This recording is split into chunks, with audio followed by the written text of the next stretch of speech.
Olá, meu nome é Alexandre Guarimaia e essa é a segunda parte da aula de heterocedasticidade. É o capítulo 12 do livro Econometria, Conceitos e Aplicações. Na primeira parte da aula, eu apresentei os conceitos de heterocedasticidade, suas consequências nas propriedades dos estimadores de MQO e como identificá-la pela análise gráfica e pelo teste de White. Nessa aula, eu apresentarei as principais estratégias para a correção da heterocedaticidade, que incluem o método de mínimos quadrados ponderados e o uso de estimadores robustos para a variância dos estimadores. A heterocedaticidade pode ser corrigida aplicando-se o método denominado de mínimos quadrados ponderados, ou MQP. A ideia do MQP é transformar algebricamente a equação original para obter erros que sejam homocedásticos. Para facilitar a compreensão, eu demonstrarei a transformação do MQP utilizando tanto álgebra escalar, à esquerda, quanto álgebra matricial, à direita. As duas estratégias se equivalem. Primeiro, seja um modelo genérico de regressão linear múltipla com k variáveis independentes, que pode ser representado na forma matricial pelo vetor y como uma função da matriz x vezes o vetor de coeficientes beta mais o vetor de erro z. Primeiro, eu assumirei que os erros E sejam heterocedásticos, ou seja, a variância de E, ou a esperança dos erros ao quadrado, não é a mesma em todos os pontos I da regressão. Eu posso também representar essa variabilidade da variância dos erros por uma constante σ2 que multiplica um fator VI, indicando como varia a variância em cada ponto I da regressão. Em termos matriciais, isso equivale a afirmar que a variância do vetor de erro z, que é representada por uma matriz quadrada, apresentará na sua diagonal principal valores que podem variar em cada ponto i da regressão. A diagonal principal dessa matriz quadrada, denominada de variâncias e covariâncias dos erros, contém a variância para cada ponto da reta de regressão. As partes superior e inferior dessa matriz representam as covariâncias entre os erros, que é assumida, por enquanto, ser igual a zero. A quebra desse pressuposto será o tópico da próxima aula, de autocorrelação. O primeiro passo do MQP é descobrir qual a transformação algébrica que deve ser aplicada às variáveis originais y e x.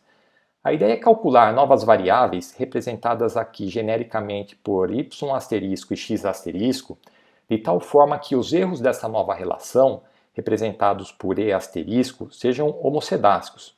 Essa transformação deve ainda preservar os coeficientes beta do modelo original. Com um pouco de desenvolvimento algébrico, eu demonstro que a transformação desejada consiste em dividir os dois lados da equação por 1 sobre raiz quadrada do componente VI. A minha nova variável dependente será então y dividido pela raiz do fator VI, e as variáveis independentes serão as variáveis x originais divididas por raiz de VI. Após a transformação, o intercepto α deixa de estar associado à constante 1 e passa a estar associado a uma nova variável, que é 1 sobre raiz de VI. Há duas propriedades importantes dessa transformação. A primeira é que eu preservo os coeficientes betas do modelo original. A segunda é que eu consigo demonstrar que os erros EI divididos por raiz de VI serão homocedásticos. Para demonstrar que esses novos erros são homocedásticos, basta eu provar que a variância de VI dividida por raiz de VI será uma constante. Como a variância é igual à esperança dos erros ao quadrado, eu desenvolverei essa última expressão. Eu chegarei então à igualdade σ2. Moral da história: os erros da equação transformada são homocedásticos e eu posso aplicar MQO nessa equação com as variáveis transformadas para estimar os coeficientes betas da equação original. Para obter a equivalente matricial, eu multiplicaria os dois lados da equação de regressão por uma matriz quadrada, denominada de lambda, contendo na sua diagonal os valores de 1 sobre a raiz quadrada de VI. Eu demonstro então que a matriz de variância e covariância desses novos erros, o vetor EI multiplicado pela matriz lambda, seria uma matriz quadrada com os valores constantes de σ2 na diagonal principal. Ou seja, a variância e covariância dos erros seria uma matriz indicadora, que contém valores unitários na diagonal principal, multiplicada pela constante σ2. Recapitulando, a ideia do método de MQP é, primeiro, ponderar as variáveis y e x pela raiz quadrada do fator que determina a variabilidade dos erros, que é o fator VI, e, segundo, aplicar MQO nas variáveis transformadas para estimar os coeficientes betas. Em outras palavras, seja um modelo de regressão com erros heterocedásticos, em que a matriz de variância e covariância dos erros seja definida pela matriz V vezes a constante σ2. A ideia é transformar as variáveis y e x de tal forma que a nova equação elimine a matriz V da variância dos erros. E essa transformação equivale a dividir os valores de y e x pela raiz quadrada do fator VI. Matricialmente, equivale a multiplicar o vetor y e a matriz x pela matriz quadrada lambda, que contém na diagonal principal os valores de 1 sobre a raiz de VI, e 0 nas partes inferior e superior da diagonal. Eu posso então demonstrar que essa ponderação elimina o componente heterocedástico dos erros, ou seja, a variância dos erros da equação ponderada será uma constante σ2. O primeiro passo do método de MQP é, então, transformar as variáveis originais, que serão ponderadas pela raiz do fator VI. Matricialmente, eu represento essa ponderação pelo produto da matriz quadrada lambda com o vetor y e a matriz x. Após a ponderação, eu posso simplesmente aplicar MQO às variáveis transformadas, ou seja, utilizar a equação de MQO para o beta-chapéu, substituindo as variáveis originais y e x pelos produtos lambda_y e lambda_x para estimar os coeficientes do vetor beta. Alternativamente, eu posso obter os estimadores de MQP diretamente por essa equação. Essa equação nada mais é que a equação do estimador de MQO, substituindo o vetor y pelo produto lambda_y e substituindo a matriz x pelo produto lambda_x.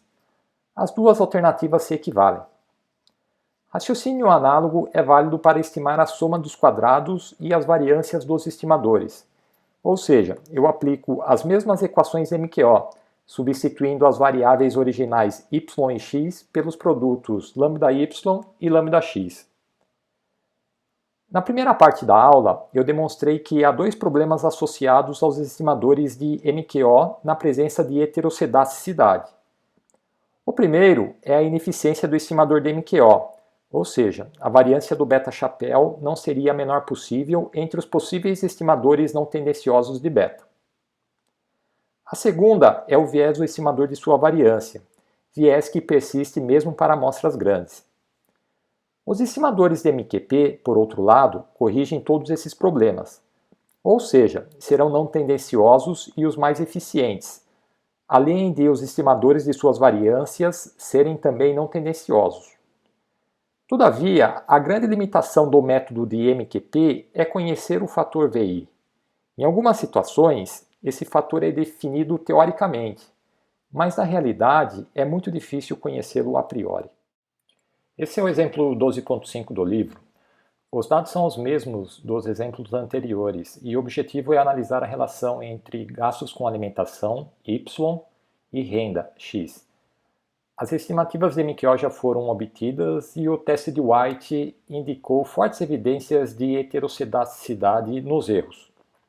A análise gráfica da dispersão dos resíduos quadráticos também sugeriu uma provável relação linear entre a variabilidade dos erros e a variável renda. Eu assumirei então que a variabilidade dos erros seja proporcional à renda, ou seja, a variância dos erros seja dada por uma constante σ2 multiplicada pelo valor da renda. Matricialmente, isso significa que a matriz de variância e covariância seria representada pelo produto entre uma matriz de fatores de correção V, com os valores da renda na diagonal principal, e uma constante σ2. Para obter as estimativas de mínimos quadrados ponderados, MQP, o primeiro passo é transformar algebricamente a equação original, dividindo os dois lados da equação pelo fator de ponderação, que no nosso caso é igual à raiz quadrada de V, ou seja, raiz quadrada do valor da renda. Matricialmente, isso significa multiplicar o vetor y e a matriz x pela matriz de ponderação lambda. A matriz quadrada lambda será igual à inversa da raiz quadrada da matriz V. O segundo passo para obter as estimativas de MQP é aplicar MQO às variáveis transformadas. Apesar de as estimativas de MQP diferirem apenas marginalmente das estimativas de MQO, essas possuem duas vantagens principais na presença de heterocedacidade. A primeira vantagem é a eficiência, ou seja, a variância do estimador de MQP é menor que a variância do estimador de MQO na presença de heterocedacidade. A segunda vantagem é que o estimador da variância de MQP é não tendencioso, enquanto o de MQO é tendencioso mesmo para amostras grandes na presença de heterocedacidade. Ou seja, apenas as inferências feitas com as estimativas de MQP seriam válidas nesse caso. Por outro lado, uma limitação principal do estimador de MQP é depender do conhecimento a priori da matriz de fatores V, que dificilmente ocorre na vida real. Agora eu resolverei o mesmo exercício 12.5 no R, utilizando duas estratégias que se equivalem. O objetivo é apenas facilitar a compreensão das transformações que estão sendo realizadas pelo R. A primeira estratégia é transformar as variáveis originais e, em seguida, aplicar MQO. Eu chamarei de y0 a nova variável dependente, que será igual à variável para os gastos com alimentação, dividida pela raiz quadrada do fator de correção, que no nosso caso é o valor da renda. A variável x1 será a variável independente igual à variável original renda dividida pela raiz quadrada da renda. E x0 é uma variável criada pela transformação algébrica, que passará a estar associada ao coeficiente alfa, ou intercepto, do modelo original. Após a transformação, eu utilizo a função LM do R para aplicar MQO às novas variáveis. O modelo transformado não possui mais uma constante, pois o intercepto será agora dado pelo coeficiente associado à variável x0. Para estimar o modelo sem constante no R, eu adiciono zero à equação da regressão. As estimativas obtidas são as estimativas de MQP para a relação entre gastos com alimentação e renda. As estimativas dos erros padrão seriam não tendenciosas e as inferências para os coeficientes dos testes T seriam válidas na presença de heterocedacidade. A segunda estratégia é ainda mais simples. Basta eu utilizar a função LM do R com a opção Weights, que define os fatores de ponderação. Eu preciso apenas tomar um cuidado especial em relação a esse parâmetro no R. O parâmetro da opção Weights será igual à inversa da matriz V. Como nossa matriz V é dada pelos valores da renda, a inversa será igual a 1 sobre renda. As estimativas são idênticas às obtidas pela estratégia anterior. Essa estratégia, porém, além de ser mais simples, é também a mais adequada, pois as suas estatísticas de qualidade do ajuste, como o coeficiente de determinação, são válidas. Na estratégia anterior, eu precisaria de correções adicionais para obter essas medidas. Como usualmente eu desconheço o fator de correção VI da variância dos erros, uma alternativa seria estimá-lo a partir da relação entre os resíduos quadráticos obtidos por MQO e as variáveis independentes do modelo. Os passos seriam análogos aos do método de mínimos quadrados ponderados, com a diferença de, agora, eu estimar os valores de V, ao invés de assumi-los teoricamente. Essa estratégia é denominada de método de mínimos quadrados generalizados factíveis. O método de mínimos quadrados generalizados engloba várias estratégias de transformação da equação, com o objetivo de obter estimativas que sejam consistentes. O método de MQP nada mais é que um caso particular do método de mínimos quadrados generalizados. Quando a transformação algébrica se baseia no comportamento observado dos resíduos, ao invés de pressupostos teóricos sobre o comportamento dos erros, o MQG passa a ser denominado de mínimos quadrados generalizados factíveis, MQGF. Os estimadores de MQGF são válidos apenas assintoticamente, ou seja, para amostras grandes.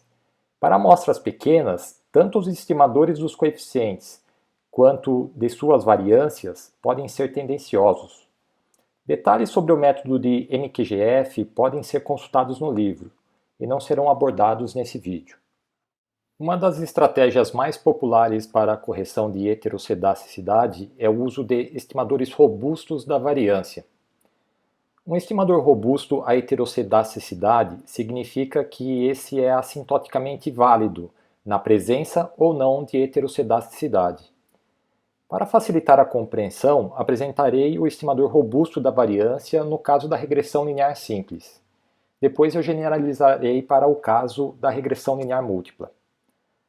Suponha que a variância dos erros desse modelo de regressão linear simples seja heterocedástica. O estimador de MQO para o coeficiente beta continua sendo não tendencioso na presença de heterocedasticidade. O problema é que, além de ineficiente, o estimador da variância de beta-chapéu seria tendencioso. A solução seria, então, preservar o resultado obtido para o estimador beta-chapéu de MQO, mas utilizar um estimador diferente para a sua variância. Eu estou representando esse estimador por S2 beta-chapéu asterisco, que aparece na equação à direita. À esquerda, nós temos a real variância do estimador beta-chapéu. As duas equações convergem quando n é grande, ou seja, o estimador robusto da variância S2 do beta-chapéu asterisco é não tendencioso assintoticamente. Raciocínio análogo é válido no caso da regressão linear múltipla, com alguma sofisticação algébrica. Há várias propostas de estimadores robustos das variâncias na presença de heterocedasticidade. Essa equação que eu apresentei é denominada na literatura de estimador robusto de White. Apesar de o estimador ser válido assintoticamente, pode ser tendencioso para amostras pequenas. Esse é o exemplo 12.7 do livro. Eu já obtive as estimativas de MQO para os coeficientes da regressão dos gastos com alimentação em função da renda. Essas estimativas são não tendenciosas, mesmo na presença de heterocedasticidade, e eu não irei modificá-las. O problema é a estimativa de MQO para a variância de beta-chapéu, dada por 0,031 ao quadrado, que seria tendenciosa na presença de heterocedasticidade. Meu objetivo é então obter uma estimativa para essa variância que seja válida para realizar inferências. Se eu utilizar o estimador robusto da variância de White, a estimativa será dada por 0,038 ao quadrado. A partir dessa estimativa da variância, eu posso realizar as inferências estatísticas. Por exemplo, a estatística T para testar a hipótese nula de que beta igual a zero será igual a 3,36. Essa estimativa é válida assintoticamente, ou seja, para amostras grandes. Como a minha amostra contém apenas 40 observações, eu devo ter muita cautela na análise. Nessas situações, a sugestão é apresentar as duas estimativas das variâncias, robusta e não robusta, e destacar as vantagens e limitações de cada uma. Duas funções para obter o estimador da variância que seja robusto à heterocedasticidade. A primeira é a função coef_test, que apresenta os resultados dos testes T para os coeficientes de um modelo. Eu passo como parâmetro o objeto MQO1, que contém as estimativas de MQO para o modelo, e a matriz de variância e covariância dos erros, que será definida por uma segunda função, denominada VCOV-HC. Essa função VCOV-HC estima uma matriz de variância e covariância que seja robusta à heterocedasticidade. Os parâmetros da função são o objeto contendo os resultados do ajuste de MQO e o parâmetro HC0, que define a equação do estimador robusto de White. As estimativas dos betas são as mesmas de MQO. O que muda são as estimativas dos erros padrão e, consequentemente, as inferências para os coeficientes.